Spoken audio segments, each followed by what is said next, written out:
Donc, aujourd'hui, dans le cadre des conférences de l'ISFAR, on est heureux d'accueillir Éric Harvey, qui est professeur adjoint au département des sciences biologiques de l'Université de Montréal. Éric a obtenu son bac et sa maîtrise de l'Université du Québec à Rimouski, puis par la suite son doctorat à l'Université de Guelph en 2014. Donc, tu nous disais tout à l'heure que tu es professeur à l'UDM depuis 2019, donc tu es encore un tout jeune chercheur qui n'a pas eu le temps encore de terminer de son sous-sol. Là, fait que c'est... Ce qui est particulièrement fascinant dans le parcours d'Éric, c'est la diversité d'écosystèmes et de types d'organismes qu'il a étudiés. Il s'est intéressé au peuplement forestier, aux prairies, aux rivières. Il s'est intéressé au monde bactérien, aux insectes, aux ongulés, aux poissons. Donc, c'est extrêmement diversifié. Mais il y a quand même un fil conducteur, bien évidemment, et c'est les échanges qu'on observe dans les méta-communautés, dans les méta-écosystèmes, et comment ces échanges-là viennent structurer les communautés, mais aussi le fonctionnement des écosystèmes eux-mêmes. Puis sa présentation aujourd'hui, je pense, sans me tromper, va dans ce sens-là. Il s'intitule « Le bassin versant en tant que méta-écosystème ». Donc, Éric, à toi la parole. Super, merci. Écoute, merci à tous d'être ici. Puis je suis vraiment content. J'aurais vraiment aimé être là en personne à l'ISFAR. Ça fait longtemps que j'ai envie de voir Ripon et tout, mais enfin, ce sera pour un autre moment. Donc, en fait, ma présentation aujourd'hui, donc comme Philippe l'a dit, ça fait pas longtemps que j'ai commencé mon poste à l'UDM. Donc, la conséquence de ça, puis là, il y a eu la COVID. Fait que bon, mon programme de recherche, disons, est encore en train de se construire et tout. Donc, plutôt, disons, que de raconter des vieilles histoires de choses que j'ai fait il y a un certain moment dans mes postdocs, bon, il va y en avoir un peu, mais j'ai choisi plutôt que de raconter une histoire en détail et aller plus avec une espèce de vision globale de mon programme de recherche, puis aussi en même temps, vous dire très ouvertement, si ça vous intéresse, envoyez-moi un courriel. Il y a des postes d'étudiants de maîtrise, de doctorat qui vont potentiellement s'ouvrir dans les années qui viennent. Donc voilà, si ça vous intéresse. Puis comme Philippe l'a dit, bon, j'ai travaillé dans beaucoup de choses qui font en sorte que je ne suis pas un expert dans rien. Donc, je suis plus une espèce de généraliste qui s'intéresse aux questions puis essaie de comprendre comment les pièces du puzzle se mettent ensemble. Donc, je vais commencer de manière assez générale avec un petit contexte. Là, on parle de bassin versant, de méta-écosystèmes, donc d'écosystèmes aquatiques. Puis je pense que je ne dirai rien là, qui va faire tomber personne de sa chaise en disant que les écosystèmes aquatiques subissent certaines menaces. Là, je ne parle pas d'un point de vue quantitatif. Je sais qu'il y a un débat actuellement sur l'aspect quantitatif de les pertes de biodiversité dans ces écosystèmes-là. Mais disons que ce n'est pas trop controversé de dire que ces écosystèmes-là sont exposés à certaines menaces. Et puis ici, donc, c'est un exemple là, où on avait quantifié ça sur l'ensemble de la planète. Puis on voit que la quantification, l'accumulation de ces menaces-là, si on regarde rapidement, c'est beaucoup dans les zones où il y a beaucoup d'êtres humains, il y a beaucoup de pression agricole. Dans cet article-là, également, ils avaient quantifié un peu les mêmes genres de menaces, mais pour tout ce qui est plus service écosystémique, ici en lien avec l'accès à l'eau potable, donc les problématiques de sécurité d'accès à l'eau. Puis ils avaient été en mesure d'estimer avec leur modèle que 80 % de la population mondiale est potentiellement exposée à un risque élevé lié à la sécurité d'approvisionnement en eau. Bon, bien évidemment, ce n'est pas surprenant, étant donné ce que je viens de dire. Bon, dans les zones très urbanisées, c'est là où il y a beaucoup de pression sur les systèmes. Donc, évidemment, ça peut créer certains problèmes au niveau des services. Ce qui est intéressant dans cette étude-là, qui m'avait intéressé beaucoup, c'est qu'ils ont aussi ressorti un peu les scores de chacun des paramètres de leur modèle pour un peu en sortir un peu l'importance relative, autant sur les effets de la biodiversité puis de la sécurité en eau.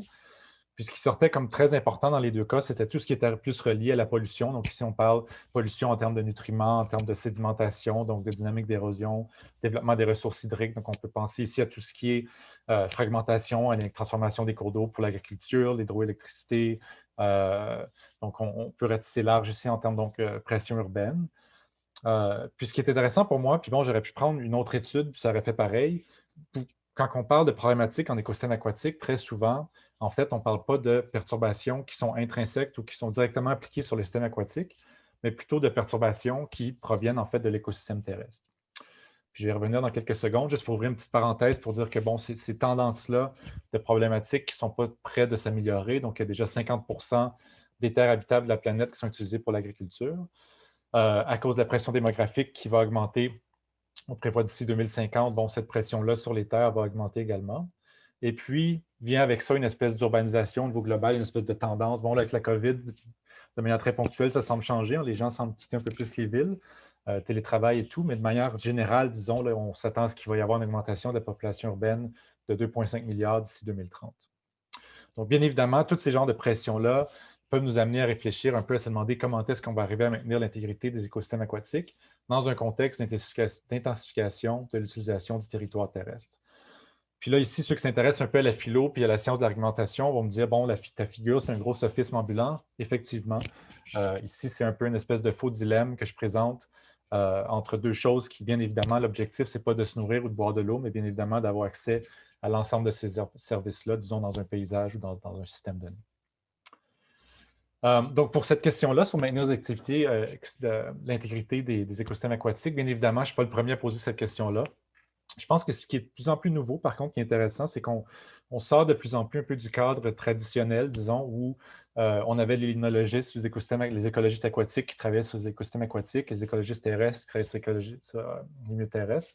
De plus en plus, je pense qu'on commence à admettre que ces frontières-là, il y a un aspect qui est artificiel, donc ces choses-là sont connectées ensemble, puis il faut avoir une approche un peu différente. Donc, pour moi, j'y arrive un peu justement, comme Philippe le disait, avec un background un peu varié, un peu différent. Puis pour moi, il y a deux aspects clés pour répondre à cette question-là, qui sont peut-être un peu manquantes actuellement. Une d'entre elles, bon, c'est de développer une meilleure compréhension des interactions entre écosystèmes. Par exemple, comment est-ce qu'un changement en milieu terrestre va se propager pour affecter les réseaux écologiques dans les milieux aquatiques. Éventuellement, comment est-ce que ces changements-là, à l'échelle de toutes les communautés, vont se traduire en changements fonctionnels. Et puis, non seulement il faut essayer de mieux comprendre ce qui se passe à l'écotone, ou en tout cas entre les écosystèmes, mais il faut le faire à une échelle pertinente. C'est là où ça accroche encore plus, disons. C'est le fait que pour l'instant, on a peu d'études qui sont à cette échelle-là. Puis, ce que je définis comme une échelle pertinente ici, c'est une échelle qui nous permet d'intégrer adéquatement les effets de transformation dans le système terrestre au système aquatique, par exemple, ici. Puis donc, c'est dans ce contexte-là où on propose, donc plusieurs, je ne suis pas le seul, mais c'est cette idée-là que le bassin versant, finalement, devient une échelle qui est très pertinente. Donc ici, c'est une figure qu'on avait fait avec une collègue, Isabelle Gounand, lorsqu'on essaie de réfléchir un peu justement à notre vision un peu méta-écologique, donc méta-communauté, méta-écosystème d'un bassin versant, c'est-à-dire incluant justement tous les flots, disons, d'énergie entre ces systèmes-là. Donc c'est cette idée-là de voir le bassin versant non plus comme un système aquatique plus un système terrestre, mais bien comme une matrice d'habitats qui interagissent entre eux via d'habitats et d'écosystèmes qui interagissent via différents flots, que ce soit de matériel, d'énergie ou de mouvements entre différentes espèces. Donc, le bassin versant comme unité intégratrice en écologie. Mais non seulement ça, mais ce qui est intéressant, c'est que le bassin versant est aussi une unité qui est très intéressante d'un point de vue sociologique, étant donné que le bassin versant est une unité fonctionnelle qui est habitée. Non seulement elle est habitée, mais c'est souvent une unité qui va intégrer une panoplie d'utilisation du territoire, que ça peut aller de la foresterie, l'exploitation des forêts, à faire pousser la nourriture, pression urbaine, récréation, etc. Donc, on a tout ça un peu aussi qui se passe à l'intérieur d'un bassin versant. Et puis donc, il y a un intérêt ici à essayer de comprendre ce qui se passe à cette échelle-là. Et donc, de manière générale, l'objectif, disons, de mon programme de recherche générale, c'est de prédire les variations de la biodiversité et du fonctionnement des écosystèmes aux échelles régionales. Puis ici, j'ai écrit local également, étant donné que pour moi, puis là, je vais en reparler à plusieurs reprises dans la présentation, il y a des interactions entre les différentes échelles. Et puis ces interactions-là sont très importantes à prendre en compte aussi. Donc, quand on fait des programmes de recherche comme ça, on a tout le temps des biais un peu justement de notre background, où on vient et tout. Donc, ma prémisse, disons, principale, c'est d'assumer qu'on a besoin d'une meilleure compréhension des dynamiques, disons, d'écologie spatiale ou méta-écologique pour être en mesure de bien prédire les variations de biodiversité et de fonctionnement des écosystèmes à l'échelle d'un bassin versant. Donc, ce programme-là se sous-divise, disons, en plusieurs sous-objectifs. Donc, ici, je vais mettre l'emphase sur 3 de ces sous-objectifs-là. Puis ça va un peu diriger le reste de la présentation. Puis là, on m'avait demandé un peu de dire le punch de la présentation parce qu'il y a des gens qui doivent partir plus tôt.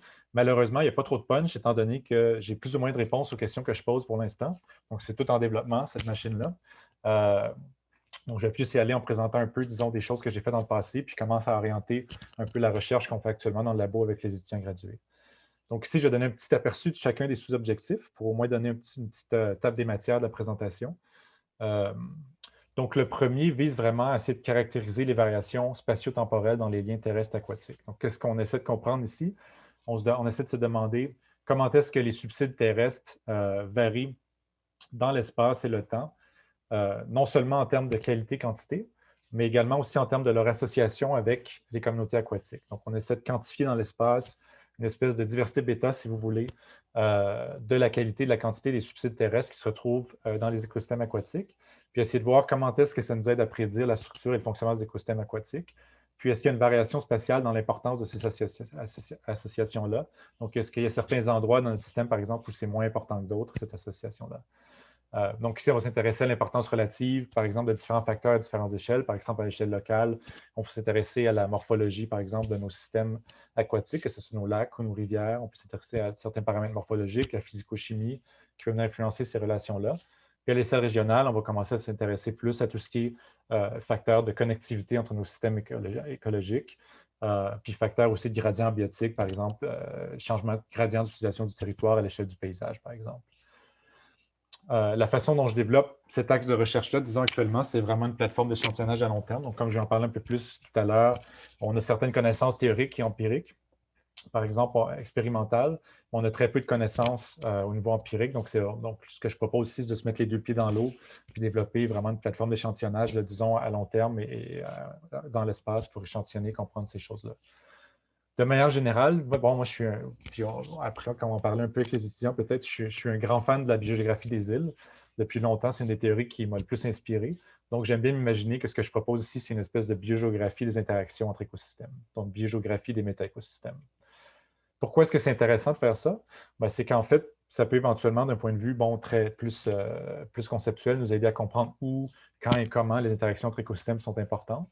Mais d'un point de vue, disons, plus appliqué, ça peut nous permettre d'identifier certaines zones sensibles. Par exemple, justement, j'en parlais un petit peu, on pourrait dire, si on fait de la foresterie à tel endroit dans le système versus à tel endroit, peut-être que ça va avoir un impact beaucoup plus grand sur le bassin versant en termes d'ampleur de la perturbation, puis comment est-ce qu'elle va se répandre dans l'espace si on le fait à un endroit plutôt qu'à un autre. Donc, c'est pour ce sous-objectif-là. Ensuite, pour le deuxième sous-objectif, qui est un peu lié, mais là, on passe vraiment à une approche plus mécaniste. On va s'intéresser vraiment de manière justement mécanistique, essayer de comprendre le lien entre perturbation anthropique et cascade spatiale. Donc ici, vraiment, les questions générales, c'est comment est-ce qu'une perturbation, disons un endroit donné, peut se propager d'un endroit à un autre dans l'espace.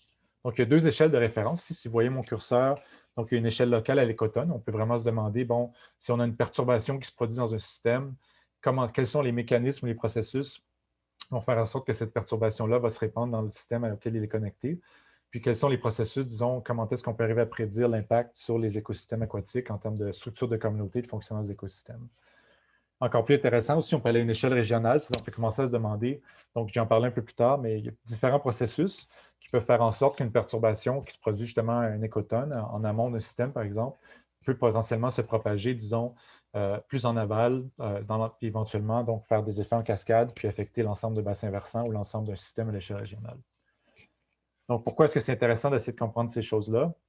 D'un point de vue plus conceptuel, ça nous permet de comprendre les mécanismes abiotiques et biotiques qui influencent la propagation d'une transformation d'un endroit A à un endroit B, ce qui est la définition un peu d'une cascade spatiale.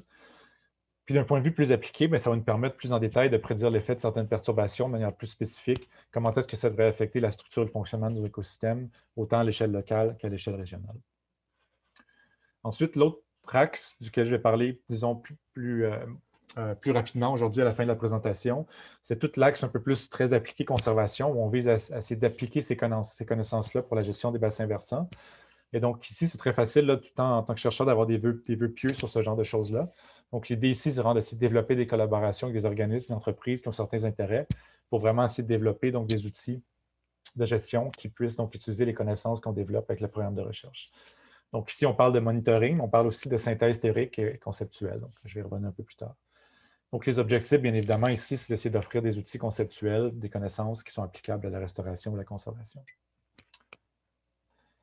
Donc, voilà un peu pour la table des matières de la présentation. Donc, la table est un peu mise. Donc, je vais me lancer tout de suite avec le premier axe qui est vraiment relié à quantifier cette variation-là, disons, dans les subsides terrestres, donc de manière spatio-temporelle dans les liens terrestres aquatiques. Et donc là, ici, bien évidemment, s'il y a des gens entre vous qui sont plus des écologistes aquatiques, des limnologistes, vous allez me dire, ben coudonc, ça fait quand même longtemps qu'on en parle. Il n'y a pas grand-chose de nouveau là-dedans. Donc, bien évidemment, j'aurais pu même reculer à Fisher dans les années 60, qui avait démontré l'importance des flux de carbone des écosystèmes terrestres et aquatiques. Donc, ça remonte quand même assez longtemps. On peut reculer tout ce qui est alloctonie, la science de l'alloctonie dans les lacs, qui met beaucoup l'emphase sur les flots de carbone dissous et tout qui se rendent dans les écosystèmes. Par contre, tout ce qui est, disons, plus théorie des subsides, ça, c'est un peu plus récent, disons 20-30 dernières années, où on a commencé vraiment à s'intéresser, par exemple, à l'impact des subsides terrestres en rivière sur les communautés, donc la croissance des poissons, l'impact sur la structure des communautés. Puis on a quand même une certaine quantité de données, disons. Donc ici, j'ai mis seulement certains exemples. Là, on a assez de données pour faire certaines méta-analyses, certaines revues de littérature sur le sujet. Donc, nous, on en a fait une aussi un peu de notre cru avec justement Isabelle encore et Chelsea et Florian lorsque je faisais mon postdoc à Zurich. On a récolté, disons, une grosse base de données sur les flots de carbone entre différents types d'écosystèmes, disons, d'un point de vue très global. Puis on voulait essayer de s'intéresser, disons, un exercice très quantitatif où on s'intéressait à essayer de quantifier la production locale de carbone, puis comment est-ce que ça compare avec, disons, ce qui vient de l'extérieur, donc les flux qui viennent des écosystèmes adjacents. Donc, ici, je montre seulement un exemple dans le papier qui est plus intéressant pour la présentation, où on a essayé de quantifier les flots de carbone entre les écosystèmes terrestres et les écosystèmes aquatiques. Donc, ici, c'est des espèces de moyennes, disons, sur l'ensemble de la planète, sur l'ensemble du globe. Puis donc, ce qui saute aux yeux, bien évidemment, si on regarde rapidement, c'est que bon, la flèche ici est beaucoup plus grosse que celle-là. Donc, il y a beaucoup plus, en termes quantitatifs, de matériel qui se déplace des écosystèmes terrestres vers aquatiques que le contraire. Ce qui est intéressant aussi lorsqu'on met en relation, c'est de voir que lorsqu'on met en relation par rapport à la production, disons, locale, on peut voir, par exemple, que les écosystèmes terrestres sont excessivement productifs, donc ils produisent énormément de carbone de manière locale. Donc, on peut penser que strictement d'un point de vue quantitatif, disons, l'impact de ce qui vient des écosystèmes aquatiques est plus ou moins important, alors que lorsqu'on regarde le terrestre et aquatique, on voit très bien que c'est un ordre de magnitude au-dessus que ce que les écosystèmes produisent localement. Donc, les écosystèmes aquatiques ont tendance à être plus hétérotrophiques, donc sont potentiellement beaucoup plus dépendants, disons, des flux terrestres. Bon, ici, c'est un peu grossier, c'est seulement quantitatif. Je n'en parlerai pas beaucoup aujourd'hui, mais on aurait pu parler d'aspect qualitatif. Donc, la qualité de ces subsides-là change aussi beaucoup entre ce qui vient du système terrestre versus aquatique. Puis, ça peut avoir aussi une certaine importance. On peut en reparler, disons, après la présentation, si ça vous intéresse. Également, bon, de manière historique, j'aurais pu sortir beaucoup d'autres études, mais on s'est intéressé à comment est-ce que les subsides, disons, les feuilles qui tombent dans les rivières, ont un impact sur la production secondaire, par exemple, des macroinvertébrés. Donc, ici, c'est une étude qui a fait ça. On s'est intéressé aussi à ce que ça peut avoir des effets en cascade dans les communautés de rivières. Donc ici, par exemple, c'est un cas classique où ils ont mis une bâche le long tout d'un tronçon de rivière. Puis l'objectif ici, en fait, c'était d'empêcher les insectes terrestres de tomber dans l'eau, parce que les insectes terrestres deviennent une source d'alimentation pour les poissons assez importante. Puis ce qu'on démontre ici, c'est que lorsqu'on empêche cette source d'alimentation de tomber dans l'eau, donc les insectes aquatiques, les poissons se mettent à manger énormément de la production locale de macroinvertébrés. Donc, il y a une grosse baisse de production locale de macroinvertébrés. Puis, ça a un effet en cascade, donc une cascade trophique, où donc ça libère le périphyton d'une pression d'herbivorie, donc une explosion de périphyton dans ces systèmes-là. Donc, c'est pour montrer que bon, ces subsides-là ont une importance pour la croissance, la production, ont une importance en termes de structure, de dynamique des communautés. Et puis également, bon, il y a cette étude-là classique ici qui est arrivée de Gary Paulis et Heard en 1995 dans le golfe du Mexique, où ils ont démontré, bon, non seulement il y a une importance d'un point de vue de la croissance de ces organismes-là, de la dynamique, mais plus que ça, en fait, ces subsides-là, parfois, dans certaines conditions, peuvent en fait maintenir des réseaux écologiques complexes. Donc ici, c'est un cas où ils étudiaient des réseaux écologiques de macroinvertébrés de certaines espèces dans des petites îles sur dans le golfe de la Californie. Puis sur beaucoup de ces îles-là, il n'y avait même pas plus ou moins de production primaire, en fait, plus ou moins de plantes, ni rien. Mais ils s'apercevaient qu'il y avait quand même une espèce de complexité au réseau écologique. Puis là, ils se demandaient comment est-ce que c'est maintenu. Puis ils se sont aperçus éventuellement que l'énergie, en fait, la majorité de l'énergie qui maintenait ce réseau-là terrestre provenait donc du milieu marin. Donc, on a beaucoup d'évidence que ces flots-là, dans le fond, entre écosystèmes terrestres et aquatiques, peuvent être très importants. Par contre, il y a beaucoup de choses qui nous manquent. Donc, comme j'en parle un peu depuis le début, puis c'est un peu dans le titre de la présentation, je vais me servir de la figure ici pour montrer un peu certains trous de connaissances qui, pour moi, sont essentiels pour essayer de comprendre justement tout ce qui est niveau d'intégrité des écosystèmes aquatiques, disons à l'échelle des bassins versants ou à une échelle un peu plus large. Puis c'est le fait, bon, en premier lieu, c'est qu'on n'a aucune idée de la quantification spatiale de l'effet des subsides ou même comment les subsides varient dans l'espace, parce que la majorité des études se sont faites à une échelle très locale, disons à l'échelle des écotones. Ce qui fait en sorte que si on prend une figure ici, donc une manière de l'illustrer, ça serait, on prend une figure ici qui illustre, disons, différents flots entre écosystèmes le long d'une rivière ou d'un cours d'eau. On pourrait faire une espèce de zoom ici où on découpe une partie de l'image, puis on met ça, disons, en pixels. Puis là, on évalue un peu, bon, quelle est l'importance des subsides terrestres dans chaque pixel. Puis les pixels où c'est plus foncé, c'est plus important. Puis où c'est plus pâle, c'est moins important. Donc, tout de suite, là, on obtient une espèce de figure pour un type de subside, ici, les feuilles qui tombent, qu'il y a une certaine variation dans l'espace et donc les associations sont plus importantes ici qu'ici. Puis bien évidemment, ça a certaines implications qu'on peut penser en termes de dynamique de perturbation et tout, puis comment est-ce que les perturbations vont affecter l'écosystème aquatique. Donc ça, c'est un aspect. Simplement quantifier ces effets-là, c'est quelque chose qui n'a jamais été fait. Puis si on veut pousser encore plus loin, puis on se dit, bon, on va être ambitieux, puis on peut potentiellement prédire le fonctionnement des écosystèmes à l'échelle de l'ensemble d'un bassin versant, par exemple, ou d'un réseau écologique d'une rivière, bien, on peut imaginer même qu'on pourrait commencer à intégrer, faire une espèce de petite figure comme ça pour tous les types de flux ou plusieurs types de flux écologiques. Donc, on sait qu'ils ont une importance sur la production, comme je l'ai montré précédemment. Donc, l'idée, c'est qu'on reproduit ce genre de carte-là pour chaque type de flux. Puis ensuite, on met toutes ces cartes-là une par-dessus l'autre. Puis en théorie, ce qu'on obtient, c'est une espèce d'estimation de la production secondaire sur l'ensemble du bassin versant. Donc ici, on est très loin de ça, bien évidemment. On parle d'un horizon plusieurs années avant qu'on en soit là. Mais disons que c'est un peu là, vers là où j'espère qu'on peut se diriger. Donc ici, on parle vraiment d'une espèce d'effet donc de local à régional, où on a une espèce des flux qui sont très localisés, mais que lorsqu'on commence à regarder leurs effets cumulatifs à une échelle plus élevée, donc à une approche multi-échelle, on voit qu'il y a une importance, qui peut potentiellement y avoir une importance pour l'ensemble du fonctionnement à l'échelle du bassin versant. Et puis l'autre aspect, qui est l'aspect, donc là, je viens de présenter un aspect plus bottom-up, donc en bon français, donc local à régional. Mais on peut aussi le regarder de l'autre côté, plus top-down en bon français, donc régional à local, certaines contraintes. Donc on sait que la configuration spatiale, donc ces bassins versants-là, ces réseaux hydrologiques-là, ont certaines configurations spatiales qui leur est propre. Puis on sait déjà, par exemple, que ça contraint la distribution de la biodiversité. Bon, dans ces systèmes-là, il y a une certaine distribution spatiale de la biodiversité dans les réseaux aquatiques ou hydrologiques qui a tendance à être plutôt conservée, puis qui est très différente, disons, qui est très influencée par la structure en tant que telle de la configuration spatiale. Même un peu plus loin que ça, donc, on sait aussi que ça contraint la composition, disons, fonctionnelle des communautés sur l'ensemble des bassins versants. Donc ici, je ne veux pas vraiment parler trop longtemps, c'est juste un exemple anecdotique. On avait fait ça avec Florian. Sur l'ensemble de la Suisse, on avait des données des communautés fonctionnelles. Puis vous voyez ici, justement, bon, le long des réseaux dendritiques. Ici, on est en amont, dans les montagnes. On voit beaucoup de brun. Plus on descend, plus on voit du bleu. Donc, il y a une espèce de transition, disons, au niveau fonctionnel écologique, où on passe de communautés qui sont plus dominées par des shredder ici, puis on descend de plus en plus, on se retrouve avec des collecteurs. Donc, quelque chose qui se passe qui fait en sorte qu'on a une transition écologique, on a une transition fonctionnelle dans nos communautés le long de ces réseaux dendritiques-là. Et puis, on peut s'imaginer, bon, comme prochaine question, est-ce que la structure spatiale du paysage pourrait aussi affecter la connexion entre les écosystèmes, donc l'importance de la connexion avec l'écosystème ou l'effet des subsides entre écosystèmes? Il y a plusieurs raisons de le penser. Bon, on sait que les écosystèmes, par exemple, dans les bassins versants qui sont plus en amont, ont tendance à être plus petits en volume, être plus isolés, avoir une couverture forestière plus grande, donc moins de production autotrophique primaire, donc plus forte hétérotrophie, donc potentiellement plus forte dépendance aux perturbations ou aux changements dans l'écosystème terrestre. Puis on sait qu'il y a beaucoup de perturbations humaines en amont, que ce soit forestier ou minière. Donc, il y a plusieurs raisons, disons, de penser qu'il y aurait une structuration spatiale dans l'importance des subsides dans nos bassins versants ou dans les réseaux hydrologiques. Et puis, donc, c'est un peu ce qu'on a essayé de tester. Ça, c'était quand j'étais justement à Zurich avec Isabelle. Donc, on a pris une approche, disons, très, très contrôlée ici avec des protistes en microcosme. Donc, l'idée qu'on avait de base, si vous suivez mon curseur ici, on imaginait justement un réseau hydrologique.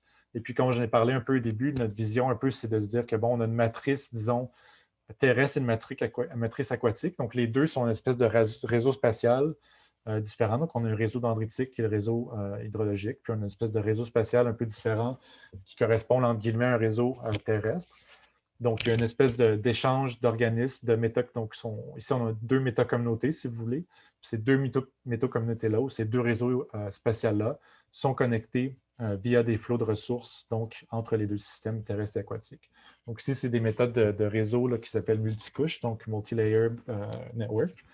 Donc, c'est un peu cette approche-là qu'on a essayé de prendre de manière très expérimentale. Donc, on a recréé des espèces de plateaux qui suivaient des réseaux dendritiques. où chaque microcosme est une espèce d'écosystème avec des organismes. Donc, ce qu'on avait, c'est qu'on avait une espèce de réseau bleu, si vous voulez, qui est notre réseau dendritique, où chaque point ici est un microcosme qui contenait donc à la base 8 espèces de protistes bactériophages qui étaient en compétition pour les bactéries. Et puis, on avait un écosystème très simplifié ici, donc qui correspond à notre écosystème vert, entre guillemets, qui contenait simplement des bactéries. Et puis, donc, dans les deux systèmes, il y avait un échange, disons, d'organismes, donc de dispersion le long des arêtes. Et puis, donc, on avait deux réseaux spatials. Puis, on a connecté chaque réseau spatial. Donc, chacun des microcosmes ici était connecté à un autre microcosme, un spécifique dans l'autre réseau spatial, via un échange de détritus. Donc, c'est-à-dire qu'il n'y a rien de vivant qui se déplaçait entre les systèmes. Donc, nous, ce qu'on faisait, c'est qu'on sous-échantillonnait chaque tube, on tuait tout ce qu'il y avait dans le sous-échantillon, puis on transférait de la biomasse morte d'un système à l'autre pour simuler un peu, disons, l'échange entre un écosystème terrestre et aquatique. Donc, comme vous voyez, c'est très, très contrôlé. Il y a plusieurs choses qui m'intéressaient ici, mais pour le bien de la présentation, je vais seulement présenter là, les résultats qui sont en lien avec cette idée-là où on se demandait est-ce que l'effet des subsides terrestres, est-ce que l'effet de notre réseau, de la connexion avec les réseaux verts ici, est plus important lorsqu'on se déplace dans le réseau dendritique, donc amont versus, disons, plus en aval. Donc ici, c'est une figure qui montre les résultats de manière générale où on montre l'effet sur chacun de nos protistes. Donc j'ai dit qu'on avait 8 espèces de protistes bactériophages dans nos réseaux écologiques bleus. Donc ici, vous voyez l'effet d'être connecté. Donc bien évidemment, on avait des contrôles où il n'y avait aucun flux de ressources. Donc vous voyez un peu l'effet. Donc lorsque c'est en haut de 0, ça veut dire qu'il y avait un effet positif sur la densité de cette espèce-là, le flux de ressources. Alors que lorsqu'on était en bas de 0, l'impact était négatif. Donc ici, je montre ça seulement très rapidement pour montrer que, bon, on pourrait utiliser la théorie il y a plein de compromis écologiques pour expliquer avec, on pourrait utiliser la théorie du R star, si vous voulez, pour expliquer ces résultats-là. Mais ce que je veux montrer ici, c'est simplement que, bon, lorsqu'on fait un pulse de ressources dans un système, bon, ben, il y a certaines espèces qui ne répondent pas, il y a certaines espèces qui réagissent positivement, qui sont favorisées, il y a certaines espèces qui réagissent négativement. Donc ça, on est dans l'écologie classique ici. Ce qui nous intéresse plus, c'est est-ce que ça change en fonction de où on se déplace dans le réseau écologique. Donc ici, c'est une figure un peu complexe. On va y aller ensemble si vous suivez mon curseur. Donc, j'ai demandé de regarder seulement la ligne rouge ici, tous les points rouges. Donc, si vous regardez le carré rouge ici, ce que ça me dit, c'est la densité d'une espèce de protiste ici. La densité de cette espèce-là dans un système lorsqu'il n'y avait pas de flux de ressources. Puis si vous regardez plus bas ici le cercle, vous avez la densité de cette espèce-là lorsqu'elle était connectée à un système vert, donc lorsqu'elle recevait des subsides. Donc, vous voyez ici que la densité, donc cette espèce-là réagissait négativement au flot de ressources, donc la densité était plus basse ici.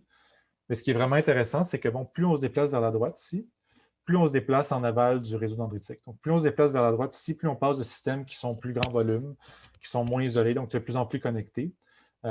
Puis, ce que vous voyez ici qui est clair, c'est que les points se rapprochent de plus en plus jusqu'à ce que l'effet de recevoir des ressources disparaisse complètement. Puis ça, c'est quelque chose qu'on voit, disons, pour toutes les espèces qui ont réagi, c'est exactement le même patron. L'effet est important lorsqu'on est en amont dans des plus petits systèmes isolés. Puis plus on descend dans des systèmes connectés de plus large volume, plus l'effet disparaît. Donc ici, bien évidemment, on est dans un système qui était très, très contrôlé. Donc, on n'a pas l'aspect des arbres, on n'a pas l'aspect des perturbations humaines. Donc, il y a plein d'aspects qui ne sont pas là. Mais ça facilite beaucoup l'interprétation. Donc, c'était dans notre cas, donc, ce qui se passait, c'est qu'en fait, bon, plus on va dans des systèmes qui sont connectés, puis où il y a un plus grand volume, bien, plus l'effet du subside est dilué.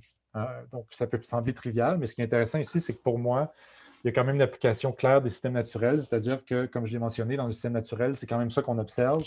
En amont, on a des systèmes qui sont plus isolés, puis en aval, on a des systèmes, des points de convergence où il y a beaucoup plus de brassage et de mélange qui fait en sorte que, potentiellement, dans ces plus grands systèmes-là, dans ces plus grands lacs-là, ces plus grands systèmes hydrologiques-là, l'impact des subsides a tendance à diminuer plus on va vers l'aval. Et puis, en fait, ce qui est intéressant, c'est que c'est quelque chose qui a été observé de manière empirique dans le passé. Donc, cette fameuse étude-là que je mentionnais de Gary Paulis et Heard, cette figure-là, souvent, a tendance à être ignorée complètement. Mais on montre bien ici que plus on fait grandir la taille d'une île et plus le ratio, disons, d'énergie qui provient du système marin versus l'énergie locale, de production locale terrestre, plus ça a tendance à diminuer. Parce que, bien évidemment, ici, on parle de périmètre, donc on préfère un ratio air-périmètre. Puis, bien évidemment, plus l'île grandit, bien, plus, disons, le périmètre versus l'air, donc il y a tendance à avoir plus d'air que de périmètre. Donc, éventuellement, on perd un peu l'effet des subsides marins. Donc, c'est quelque chose qui a été observé un peu dans le passé, cette idée-là que la taille d'un système influence à quel point ils vont être sensibles, disons, au flux d'énergie externe d'un autre système. Et donc, c'est un peu, disons, avec ce genre d'idée-là expérimentale, d'idée-là empirique, qu'on se lance maintenant un peu les deux pieds dans la boue. Donc, ça a tombé sur les épaules de Georges Charette. Georges, qui est un étudiant justement gradué, qui a commencé au labo il y a à peu près 1 an maintenant. Donc, le rôle de Georges, ça va être d'essayer justement de commencer à débroussailler un peu ces idées-là, de développer une biogéographie des subsides entre écosystèmes d'un point de vue très empirique. Donc, Georges va s'intéresser à la variation spatiale dans la qualité et la quantité des subsides terrestres, surtout les feuilles ici. Comment est-ce que ça varie, ça, spatialement, autour d'un pourtour d'un lac, donc dans la zone littorale d'un lac. Puis comment est-ce que l'effet sur la communauté macrovertébrée varie dans l'espace également, donc de ces subsides-là. Donc, il y a plusieurs hypothèses de base qui sont un peu liées avec ce que j'ai parlé avant, comme par exemple, on peut s'imaginer que dans un lac plus petit, comme le lac est plus petit, disons de manière purement probabilistique, il y a une plus grande probabilité que le couvert forestier soit plutôt homogène autour de ce système-là. Donc, on va s'attendre à ce qu'en termes de, disons, variation de qualité, de quantité de litière qui tombe dans la zone littorale, que ça va être plutôt homogène. Par rapport à un lac plus grand, justement, ou avec une forme plus complexe, on va s'attendre à ce que, simplement par un jeu de probabilité, il va y avoir une plus grande hétérogénéité spatiale dans le couvert forestier ou dans le couvert végétal dans la zone riparienne, disons, terrestre, qui va amener une variabilité dans la qualité et la quantité de ce qui se retrouve dans la zone littorale du lac. Donc ça, c'est, disons, d'un point de vue plus local. Donc, Georges va quantifier à l'échelle intralac, disons, cette variation-là, mais également à l'échelle interlac. Donc, on va s'intéresser à comment est-ce que la connectivité entre nos systèmes influence potentiellement ces variations-là de qualité, de quantité de subsides, ainsi que leurs effets à l'échelle des lacs dans les zones littorales. Et puis également, bon, les gradients biotiques, comme j'ai mentionné, à l'échelle du paysage. Et puis donc, Georges va faire ça. Pour l'instant, c'est prévu de faire ça à la station biologique de l'Université de Montréal, qui, disons, est un bon système contrôle parce que c'est en voie de devenir une réserve protégée. Donc, il y a peu de perturbations. Donc, ici, on est vraiment dans une dynamique d'essayer de comprendre, disons, les taux, disons, les backgrounds, ou essayer de comprendre qu'est-ce qui se passe en termes de variation en milieu naturel. Donc, à la SBL, on a accès à une belle variation, disons, en taille de lac puis en type de système. Puis, ce qui est intéressant également, c'est comme ça fait longtemps qu'on fait des recherches sur ces lacs-là, on comprend aussi assez bien la connectivité physique entre ces lacs-là. Donc, ça nous permet, ici, c'est les lacs que Georges prévoit échantillonner, donc d'aller chercher certains lacs de tête, des lacs qui sont plus aux confluences, des lacs qui sont très connectés, des lacs qui sont complètement isolés dans le paysage. Donc, ça nous donne une belle diversité en termes de connectivité, en termes de serre, en termes de taille et tout, pour essayer de penser à ces problématiques-là de biogéographie des subsides entre écosystèmes. Donc, Georges va aller échantillonner les feuilles. Donc, actuellement, il est en train de travailler sur l'ingénierie de tout ça. Donc, à l'automne, on va installer des espèces de bacs dans les zones littorales qui vont recueillir les feuilles. Georges va faire de la stoichiométrie puis de la biomasse sur ces feuilles-là. Puis, il va également échantillonner donc, les communautés de macroinvertébrés le long de la zone littorale pour essayer de voir un peu comment l'association, disons, entre la qualité et la quantité de cette litière-là, comment est-ce que ça s'associe avec la structure de nos communautés de macroinvertébrés, puis comment est-ce que tout ça varie dans l'espace. Donc à l'échelle intralac et interlac. Donc ça, c'est ce qu'on est en train de faire là-dessus. Disons, maintenant, il y a beaucoup de choses qu'on prévoit faire dans le futur, donc en termes de futur développement. Puis c'est là où je parle un peu publicité pour le labo d'une certaine manière. Donc, on pense incorporer différents types de flux, comme par exemple la matière organique dissoute. Ce qui est intéressant ici, c'est que par exemple, la matière organique dissoute n'est pas liée aux feuilles, par exemple. Donc, on peut s'imaginer, on a des systèmes où on n'a pas du tout de feuilles parce qu'il y a une coupe forestière, par exemple, mais on va avoir énormément de matière organique dissoute. Ce qui est intéressant à considérer ces deux types de flux-là, par exemple, c'est que la matière organique dissoute va rentrer dans les réseaux écologiques de manière par des portes d'entrée très différentes que les feuilles. Donc, les feuilles, on parle d'une décomposition plus lente qui passe par le réseau qu'on appelle brun, disons, qui est plus lent, les décomposeurs, alors que la matière organique dissoute est beaucoup plus rapidement intégrée, disons, dans la chaîne verte. Et donc, on a cette espèce de deux chaînes-là parallèles. Et puis, c'est intéressant dans le paysage d'essayer de quantifier justement l'importance relative de ces types de flux-là, puis comment est-ce que ça influence la structure de nos communautés, puis la production, disons, secondaire dans nos systèmes. Ensuite, éventuellement, j'aimerais sortir de la station de la SBL, aller dans des bassins versants où on a des perturbations humaines. J'en parlais un peu plus tard. C'est quelque chose qu'on va peut-être être en mesure de faire dans un futur proche. Puis éventuellement aussi, ce que je n'ai pas dit, bon, Georges, les stations qu'il fait actuellement, l'idée, c'est qu'il serait rééchantillonné, pas nécessairement par Georges, mais par d'autres aussi, étudiants gradués dans le temps, sur une certaine échelle temporelle, pour être capable d'avoir une certaine caractérisation temporelle. Donc, l'idée derrière ça, c'est que bien évidemment, avec les changements climatiques, les changements globaux, on sait que ce n'est pas seulement les effets de moyenne qui changent. Donc, ce n'est pas seulement une idée de quantifier un endroit dans un temps donné, mais d'essayer de qualifier ou de quantifier les espèces de variances, de variabilité temporelle dans ces flux-là, puis comment est-ce que ça varie. Parce qu'on va s'attendre ensuite qu'avec les changements climatiques, justement, etc., ça va venir jouer sur ces effets de variance-là. Donc, essayer de comprendre comment est-ce que ça affecte nos communautés et tout, c'est un aspect assez important aussi. Donc, pour faire une petite synthèse de mes parcours ici assez rapide, donc on a certaines évidences théoriques et expérimentales que la configuration spatiale devrait potentiellement contraindre les effets des subsides dans le système. Ce qui met l'emphase sur le fait donc, que les interactions entre écosystèmes aux différentes échelles sont importantes. Puis actuellement, là, on est dans le chantier empirique, donc les deux pieds dans la boue. Donc, on va sauter à l'autre deuxième partie de la présentation ici, qui est un peu plus mécaniste ici, où on s'intéresse aux cascades spatiales.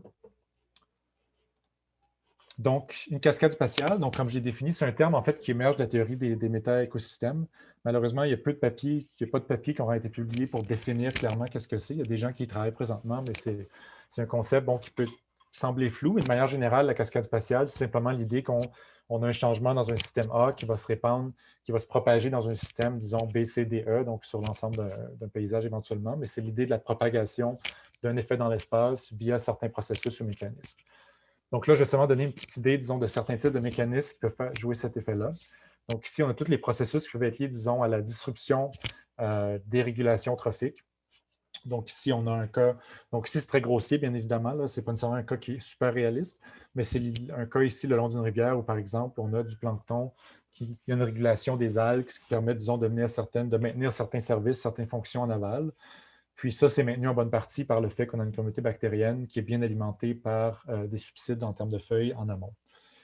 Donc, si on a une coupe forestière en amont, disons une coupe à blanc ici, où on perd toute notre ressource en feuilles, on peut se retrouver dans une situation, comme c'est une espèce, donc c'est un module de compétition apparente, pour ceux que ça intéresse un peu plus, où donc on aurait une espèce de perte ici de régulation des algues qui proliféreraient, puis on aurait un impact en aval. Donc, si via cette perte de mécanisme-là ou de régulation-là, on a un consommateur ici qui se déplace dans l'espace, puis qui donc reçoit certaines sources d'énergie en amont, qui se déplacent dans certains espaces. Donc, puis donc, on peut avoir une perte de régulation dans l'espace avec ces changements-là.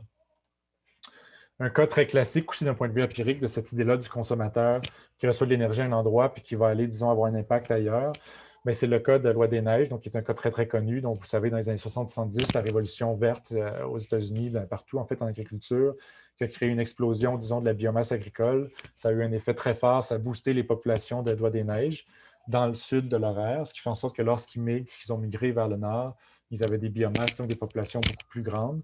Puis dans ce cas-ci, ça a eu parfois des impacts assez catastrophiques sur les systèmes auxquels ils étaient connectés. Donc ici, on parle d'une connexion entre deux systèmes à très, très grande échelle via des dynamiques migratoires.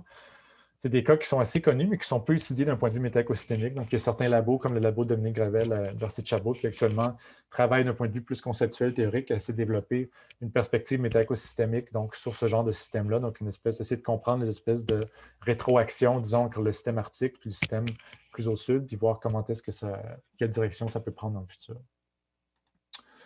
Puis on peut même sortir totalement de cette idée-là d'un consommateur qui reçoit de l'énergie ou de régulation trophique. Puis ici, c'est un peu le génie. Donc moi, je suis un grand, grand fan de la théorie de Vanot, du continuum dans la rivière. C'est une théorie qui a été malmenée dans les dernières années pour des raisons que je comprends mal, parce que je pense que c'est vraiment visionnaire. Donc je suis un grand fan de ça.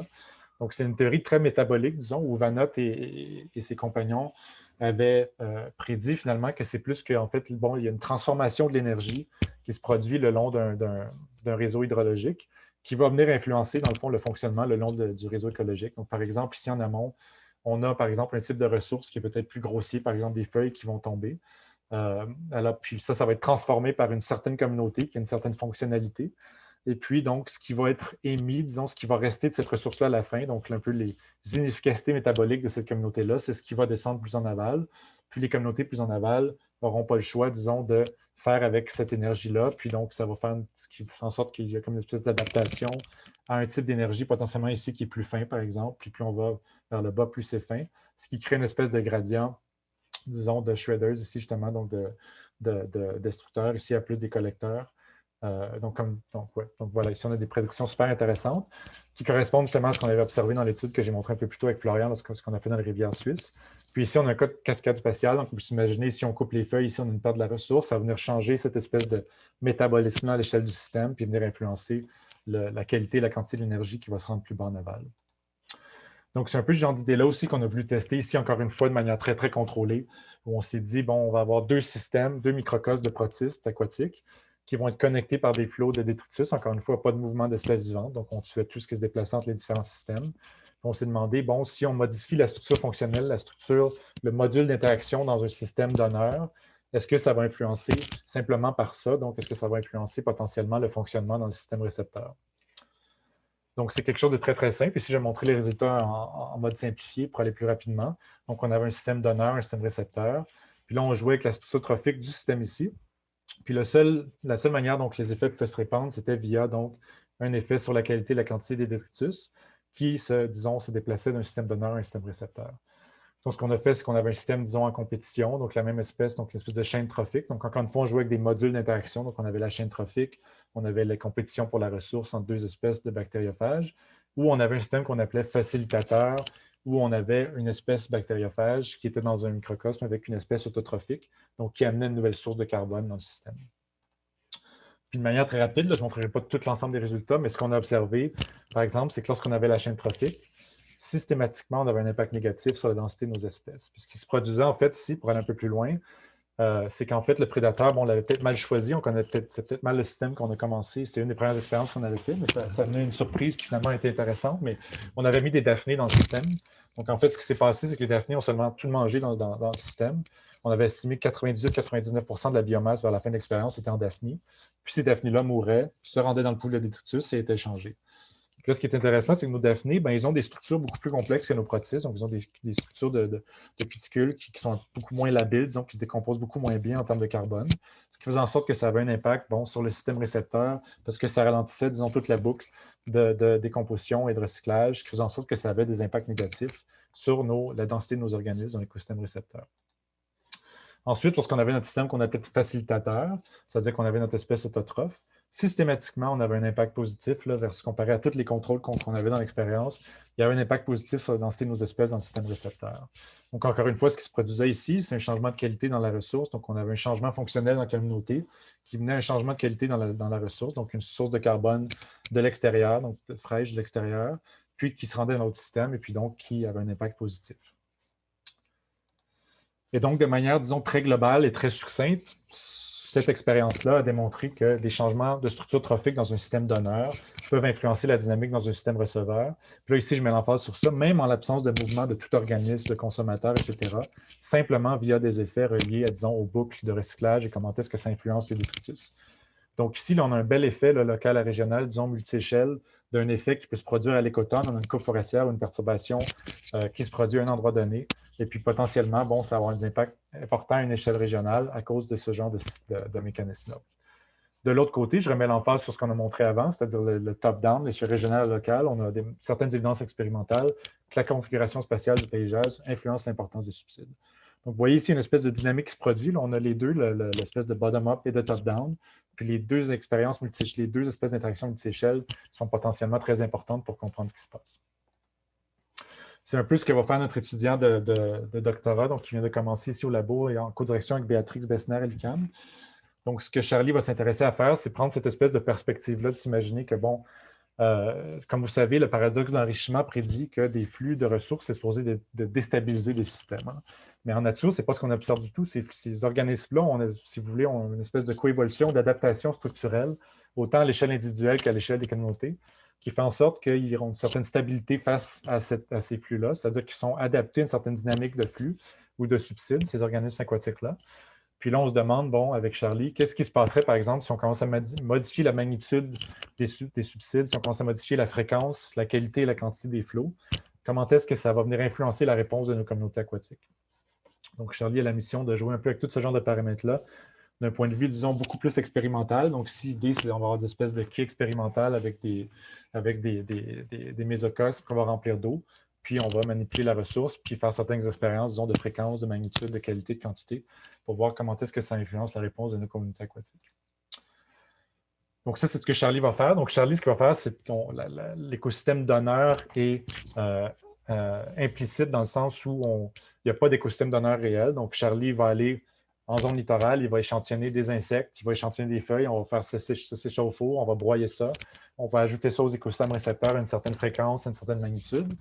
Dans un point de vue de développement futur, ce qui est intéressant d'un point de vue de cascade spatiale, ce serait vraiment d'avoir un écosystème donneur qui est explicite dans nos expériences, c'est-à-dire qu'on a réellement deux systèmes qui sont connectés, un peu comme ce que j'ai présenté avec les microcosmes de protistes, mais avec des systèmes beaucoup plus complexes. Puis on pourrait se dire, plutôt que de modifier directement la structure trophique, par exemple, dans l'écosystème donneur, ben, on met du chauffage, on fait chauffer le système d'honneur, puis là, on peut utiliser la théorie métabolique, par exemple, pour faire certaines prédictions, comment est-ce que ça va influencer nos flots de ressources dans l'écosystème de Gonner, puis éventuellement, comment est-ce que ça va influencer notre écosystème récepteur. Donc là, comme vous voyez, on se rapproche d'une compréhension mécanistique qui pourrait nous permettre réellement de faire des prédictions beaucoup plus précises, disons, sur ce qu'on devrait s'attendre en termes d'impact avec certains types de perturbations dans notre système terrestre sur le fonctionnement de notre écosystème aquatique. Bien évidemment, quelque chose qui manque ici, c'est l'aspect rétroaction. Donc, j'ai parlé beaucoup de méta-écosystèmes. Les méta-écosystèmes, ça implique qu'on a un flot qui va dans les deux directions, terrestre et aquatique. Pour l'instant, mon emphase est beaucoup de terrestre à aquatique.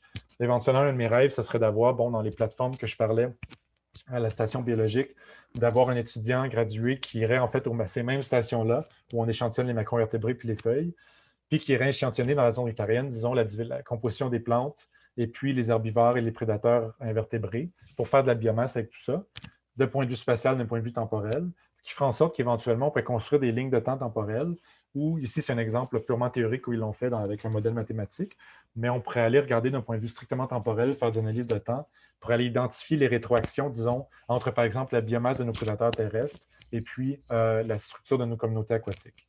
Donc, aller faire ces liens-là un peu, ça serait quelque chose qui n'a jamais été fait, puis qui permettrait vraiment de mettre l'emphase sur l'aspect, disons, méta-écosystème, puis démontrer potentiellement l'importance des méta-écosystèmes dans ce genre de dynamique-là.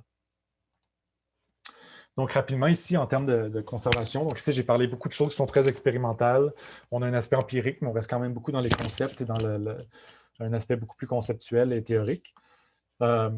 Alors que j'ai aussi beaucoup d'intérêt pour tout ce qui est conservation et restauration. Donc ici, je vais parler rapidement. Donc, c'est un axe qui se développe là, très lentement, mais sûrement. Puis donc, il y a un de ces projets-là qui est en branle actuellement avec des gens en fait, de l'UQO, donc qui n'est pas financé, mais qui est en attente de financement, disons. Donc, on se croise les doigts. Un projet avec Audrey Maheu puis Catherine Surgeon, donc à l'UQO, puis aussi des gens donc à l'UQAM et à l'INRS. Donc, on a une équipe d'hydrologistes puis une équipe d'écologistes. Puis on s'intéresse, disons, là, de manière générale, donc je sais que c'est plus global que ça. Là, Audrey et Catherine vont peut-être trouver que je simplifie trop, mais disons, de manière globale, à l'impact de la foresterie sur les écosystèmes aquatiques. Puis, bon, ce qui est intéressant ici, c'est que, bon, puis c'est surtout les gens, Catherine et Audrey et Marie qui ont fait ça, là, aller chercher des collaborateurs pour le projet. Donc, en particulier, on est allé chercher Kenok Nature, que peut-être les gens de l'UQO connaissent plus. Là, moi, je ne connaissais pas beaucoup, mais qui sont installés justement dans l'Outaouais, qui font de la coupe forestière, mais qui en plus sont toute une zone un peu récréation, écotourisme, qui fait en sorte qu'ils sont très ouverts, disons, à essayer de comprendre ou limiter l'impact des perturbations d'exploitation de la ressource sur l'environnement. Et donc, il y a plusieurs volets à ce projet-là. Donc, je vais pas aller dans les détails. Mais bon, les hydrologistes vont s'intéresser beaucoup à développer des indices puis mesurer la connectivité hydrologique et structurelle dans ces systèmes-là. Donc, on va avoir 4 bassins versants sur lesquels on va travailler. Et puis, bon, Catherine et moi, on va s'intéresser beaucoup plus à l'aspect biodiversité, fonction des écosystèmes. Donc, comment est-ce que la connectivité, disons, affecte la diversité et le fonctionnement.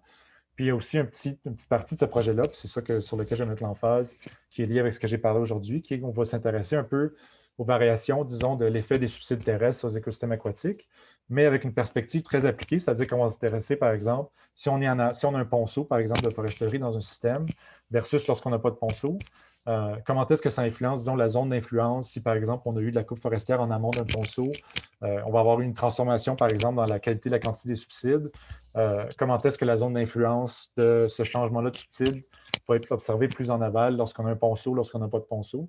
Donc, vous voyez que là, on utilise un peu les connaissances potentiellement développées à la station biologique, donc dans une zone sans perturbation, pour essayer de venir comprendre réellement qu'est-ce qui se passe lorsqu'on a des perturbations, puis des pertes de connectivité, puis certains effets, donc, perturbations humaines. Ensuite, très rapidement, moi, je suis un grand fan, donc, d'une certaine approche, disons, de la science qui est très assise sur la théorie, sur l'expérience, puis l'aspect expérimental terrain, donc un peu dérivé des espèces de synthèse de la théorie pour les tester de manière expérimentale et empirique. Puis la raison pourquoi j'en parle dans cette section-là de la présentation, c'est que pour moi, en fait, les synthèses théoriques les gens souvent les voient comme très conceptuelles, mais pour moi, une synthèse théorique, c'est quelque chose qui enracine réellement la théorie sur le terrain, et puis qui éventuellement peut réellement mener, donc ces synthèses-là peuvent réellement mener à des connaissances qui peuvent nous aider en termes de gestion.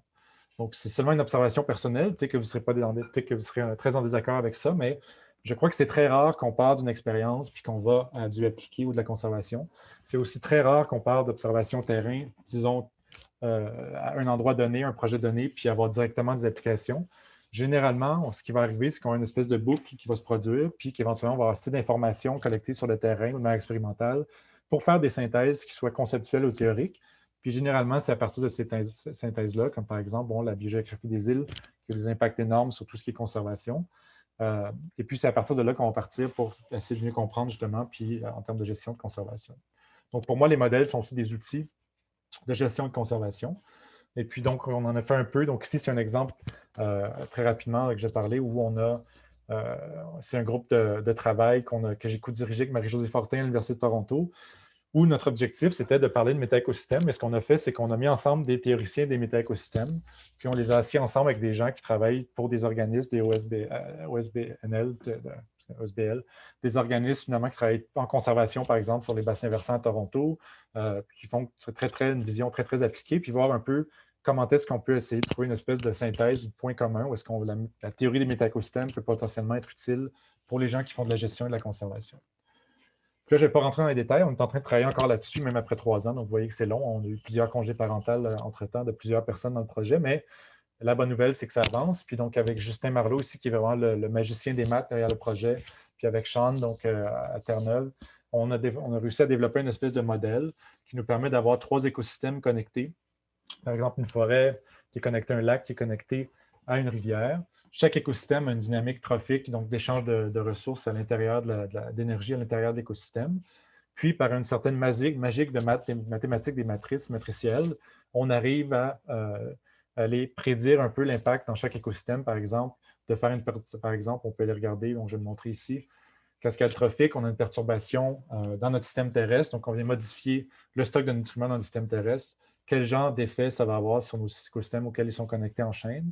Donc ici, par exemple, on a un effet où l'effet sur la stabilité, disons l'effet de la perturbation a tendance à diminuer plus elle avance dans notre système de métaécosystème.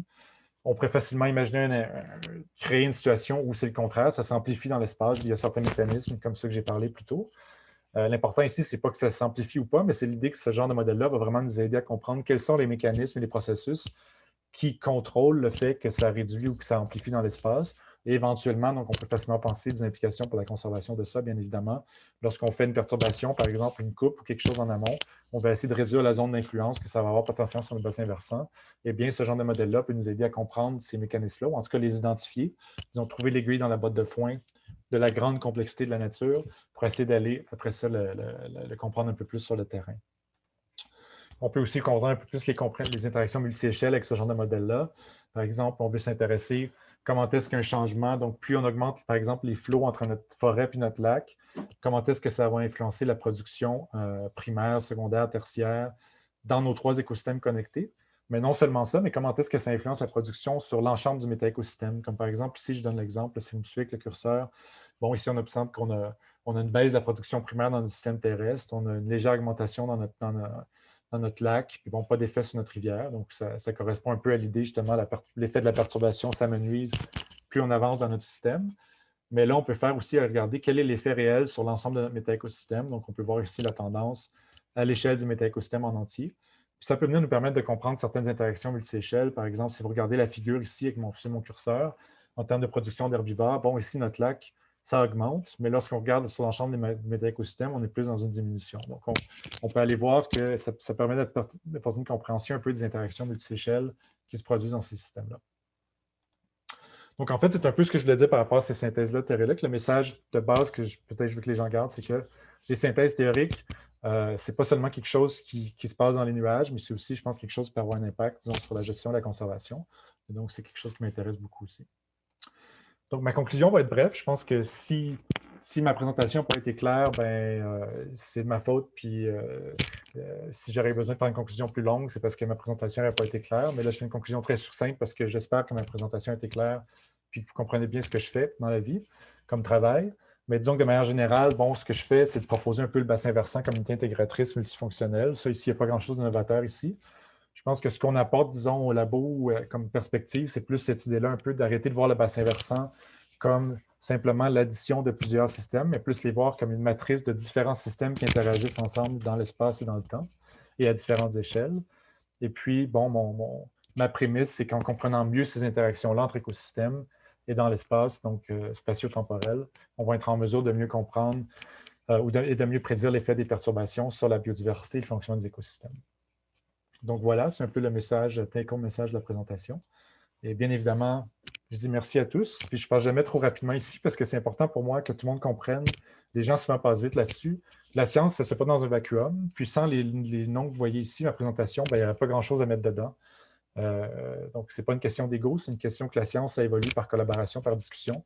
Donc, ces gens-là sont très, très importants. Et puis, bien évidemment, bon, on a besoin de sous, puis d'institutions qui nous supportent. Donc, merci à ces gens-là. Et puis maintenant, je vais être très content de prendre vos questions.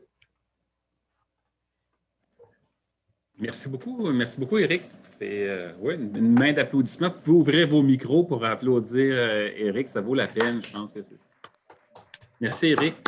C'est très, très apprécié. Je ne sais pas si tu en fais souvent des présentations comme ça là, par Zoom. C'est certain que on n'a pas le même senti du public. Là.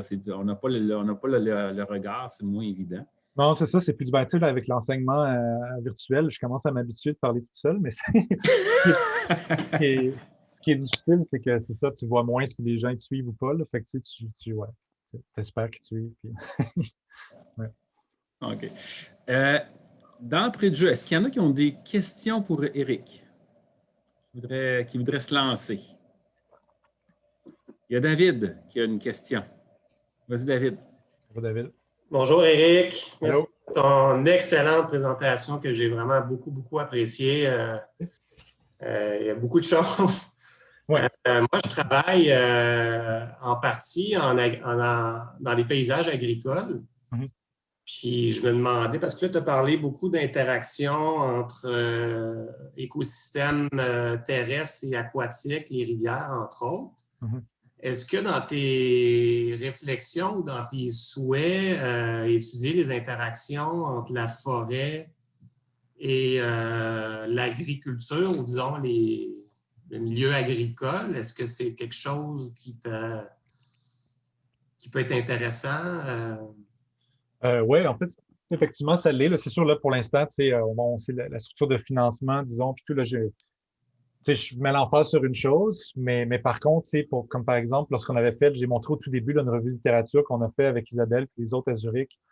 On avait sur tous les biomes, puis les différents systèmes.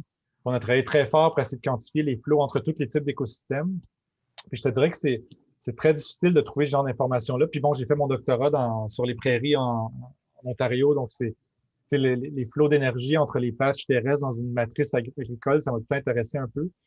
Pour l'instant, je pense qu'on a certaines compréhensions théoriques. Il y a certains comme Sean à Terre-Neuve, qui est intéressé d'un point de vue un peu théorique, comme par exemple, ce qui est intéressant, c'est qu'on peut imaginer un modèle très simple. C'est beaucoup basé sur les mouvements, disons, plus les flots comportementaux, le mouvement de certaines espèces. Par exemple, tu peux imaginer que tu as un cerf. Là, c'est très cartoonesque, là, grossier, mais mettons, tu as un cerf qui se nourrit en milieu agricole puis qui fait caca dans la forêt. Ben, en fait, éventuellement, ce que tu devrais te retrouver, éventuellement, c'est une espèce d'importation nette d'énergie du milieu agricole à la forêt. Puis là, avec les conséquences qu'on peut imaginer. Donc, oui, effectivement, ce genre de feedback-là m'intéresse beaucoup. Surtout aussi que, bon, quand je travaillais sur les prairies, je m'intéressais beaucoup à la restauration des prairies naturelles. Puis là, on peut commencer à penser, si on pense d'un point de vue plus appliqué, à tout comment est-ce que la configuration de notre matrice agroforestière, en termes de la distribution des patchs forestières dans cette matrice-là, en termes d'emplacement spatial, de taille, comment est-ce que ça peut venir influencer justement en termes de notre matrice agricole et vice-versa, via les flots entre ces systèmes-là, qui dans ce cas-ci, donc terrestre aquatique, bon, terrestre agricole, on peut s'imaginer bon, les feuilles qui vont dans le milieu agricole, mais on s'entend que c'est très marginal, là, probablement que ça affecte juste à l'écotone. Il y a des invertébrés, bien évidemment, qui se déplacent. Mettons, on peut imaginer, bon, je travaille beaucoup sur les herbivores, invertébrés. Peut-être qu'il peut y avoir un effet de mass effect, en fait, où ils vont se nourrir en milieu dans les patchs, puis après ça, ils viennent en plus grand nombre dans le milieu agricole. Donc, peut-être que c'est un effet négatif à ce niveau-là. Donc, mais tu sais, il y a plein de choses, mais il y a plus ou moins de données disponibles actuellement. Et je pense qu'il y a une belle opportunité, oui, effectivement, éventuellement, de développer quelque chose avec ce créneau-là. Là. C'est effectivement quelque chose d'intéressant, je pense. Ouais. Excellent. Si je vois des opportunités, je t'écris. Oui, je serais très intéressé, c'est clair. Est-ce qu'on a d'autres questions? Oui, il y a Catherine. Merci, Eric. C'était une très bonne présentation. tous ces flux-là, il y en a tellement, hein, d'un bord puis de l'autre, transfert aquatique vers terrestre, terrestre vers aquatique. Avez-vous une idée de comment prioriser ou pourquoi vous mesurez certains plus que d'autres? Est-ce qu'il y a une synthèse qui a déjà été faite ou on y va un petit peu à tâtons? Bien, je pense qu'on y va. Ouais, c'est une bonne question parce qu'il y a, il y a un certain cloisonnement aussi des approches scientifiques qui est intéressant là-dedans. Là. Moi, je ne suis pas limnologiste, justement, comme Philippe l'a dit. Je suis un peu n'importe quoi, mais je ne suis pas rien en particulier, ce qui fait en sorte que je me frappe souvent à des. Je n'ai pas dit que tu étais n'importe quoi. Non, c'est moi qui l'ajoute, mais puis je me suis développé comme ça, hein, c'est par choix, mais il reste que ce que je trouve super intéressant, c'est que par exemple, dans les rivières, les gens ont beaucoup utilisé les feuilles pour. Bon, tout ce qui. Tu sais, même quand j'ai fait mon CRSNG découverte, quand j'ai commencé mon lab, il y a des gens qui lisaient et ils disaient pourquoi est-ce que tu fais ça dans les rivières? Tu sais, parce que les gens ont beaucoup fait ça dans les rivières. On sait qu'il y a des effets dans les rivières, c'est clair. Ce qui est intéressant, c'est que si tu parles à des limnologistes, ben, les limnologistes, eux, historiquement, là, s'il y en a dans la salle, je dis de me faire taper sur les doigts, là, mais mon impression, c'est que les limnologistes ont eu tendance à totalement ignorer la zone littorale des lacs, de manière générale. Puis quand on parle de l'allochtonie dans les lacs, on s'intéresse beaucoup plus à ce qui est matière organique dissoute. On s'intéresse beaucoup plus de point de vue écosystémique, où on ignore totalement les interactions entre les espèces, donc c'est une grosse boîte noire. Puis, on s'intéresse seulement à la zone pélagique. Donc, en limnologie, souvent, hein, quand on fait des lacs, on va au milieu du lac dans la zone la plus profonde, on prend un échantillon, puis on infère la dynamique du lac à partir de ça.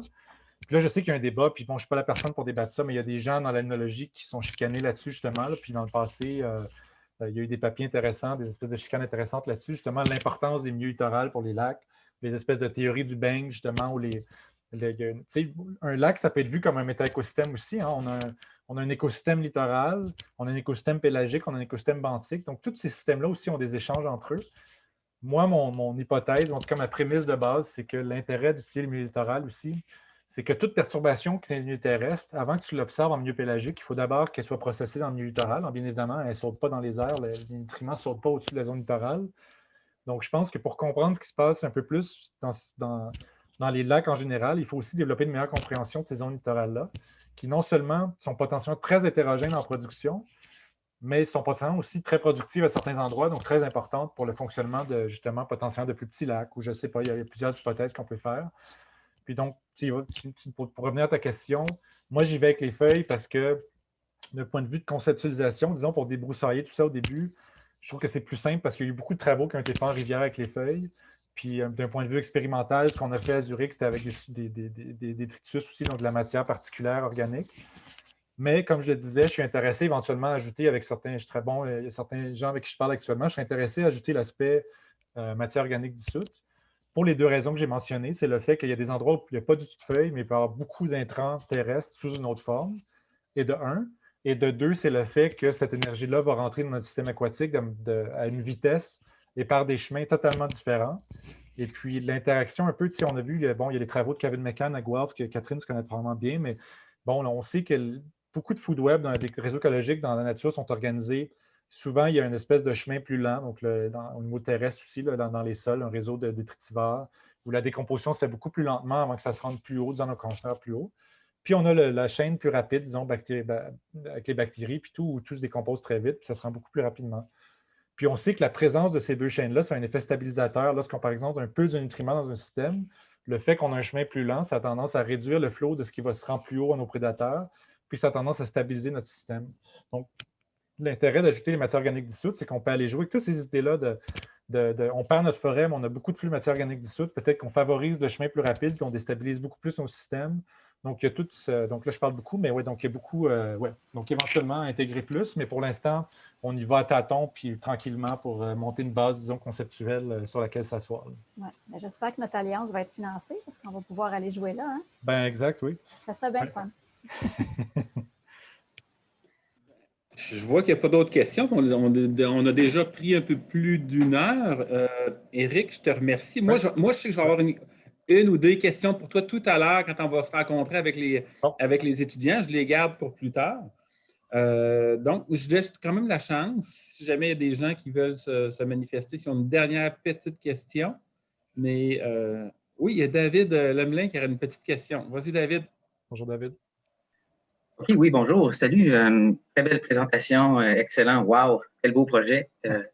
J'avais juste comme petite question par rapport en lien avec la géométrie des lacs, Oui. puis leur taille, puis leur possible exposition ou non au soleil, puis avec le facteur potentiel de photooxydation des nutriments par le soleil, je me demandais de quelle façon c'était intégré ou non. Peut-être que ce n'est pas le lieu de l'intégrer à ce moment-ci. C'est ma petite question dans le fond. Oui, ben c'est vraiment un bon point. En fait, je pense que pour l'instant, la seule manière dont j'ai intégré, disons, dans nos hypothèses de travail, la lumière qui atteint les lacs, c'est plus l'hypothèse de base que les lacs qui ont plus de lumière vont tendance à avoir une production autotrophique plus grande, donc potentiellement moins hétérotrophe, potentiellement moins dépendante au flot externe. Mais je n'ai pas intégré beaucoup l'aspect, disons, biogéochimique dans ça, mais je pense que ce serait effectivement très important. Puis tu mentionnes l'oxydation par le soleil. Ça me fait penser aussi que même lorsqu'on parle seulement aux feuilles, il y a tout un aspect biogéochimique à des feuilles qui vont beaucoup plus loin que seulement les nutriments. Donc, il y a certaines études qui ont montré, par exemple, il y a des tanins dans les feuilles, ça fait une espèce de poche de thé. Hein. Ça peut avoir, en fait, ça baisse la lumière aussi. Donc, ça peut avoir certains effets de rétroaction qui sont plus ou moins comprises. Donc, mais ce n'est pas des choses qui rentrent, disons, dans les champs de mes aptitudes naturelles. Donc, actuellement, j'essaie effectivement de travailler avec des gens qui sont plus des écologistes des écosystèmes pour essayer d'intégrer tout ce qui est plus biogéochimie dans notre espèce de schéma de compréhension d'hypothèses. Donc, effectivement, éventuellement, je serais intéressé à une conversation pour essayer de voir comment est-ce que ça pourrait être intégré dans ça de manière plus globale. Bon. Bien, merci encore, Éric. Merci pour cette belle présentation.